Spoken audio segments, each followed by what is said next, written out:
Pembebasan lahan IKN Nusantara dalam masalah. Lembaga Manajemen Aset atau LMAN memperkirakan dana yang dialokasikan untuk pembebasan lahan IKN Nusantara di Kalimantan Timur kemungkinan membengkak. Hal ini seiring progres pengerjaan proyek Ibu Kota Nusantara yang juga terus bertambah. Dilansir dari Kontan, Direktur Pengadaan dan Pendanaan Lahan LMAN Koswara mengatakan saat ini proyek di IKN sedang dalam progres pembangunan. Maka tak menutup kemungkinan dana pembebasan lahan yang dialokasikan bisa saja bertambah.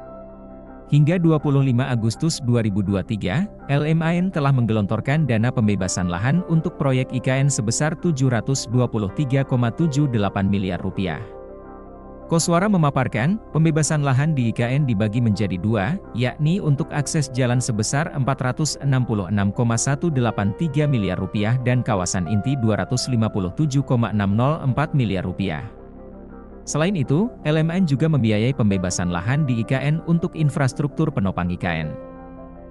Adapun realisasi pembebasan lahan untuk infrastruktur pendukung IKN sebesar Rp701,336 miliar. Di mana rinciannya untuk pembebasan lahan bendungan Sepaku Semoy realisasinya Rp148,933 miliar dan jalan tol Balikpapan Samarinda sepanjang 99 km sebesar Rp552,403 miliar. Sementara itu, pemerintah terus mengebut pembangunan infrastruktur di Ibu Kota Nusantara. Ditargetkan, akhir 2023 nanti, pembangunan tahap 1 IKN Nusantara sudah menembus progres 70%. Dilansir dari Kompas.com, Ketua Satuan Tugas Pelaksanaan Pembangunan IKN Danis Hasumadilaga.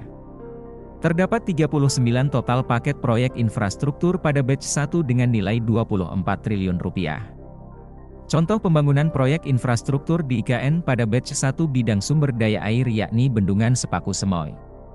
Sehingga, pembangunannya diharapkan selesai pada Agustus ini. Sehingga, September akan diisi air, impounding, dan diresmikan sekitar Oktober atau November. Lalu, prasarana intake dan jaringan pipa transmisi Sungai Sepaku yang sudah selesai dibangun. Selanjutnya pada bidang Bina Marga, untuk pembangunan jalan di dalam KIP dan Jalan Sumbu Kebangsaan sisi Barat sudah tembus 49,60%. Sedangkan di bidang Cipta Karya, pembangunan bangunan gedung Istana Negara dan lapangan upacara di kawasan Istana Kepresidenan di IKN telah mencapai 21,09%.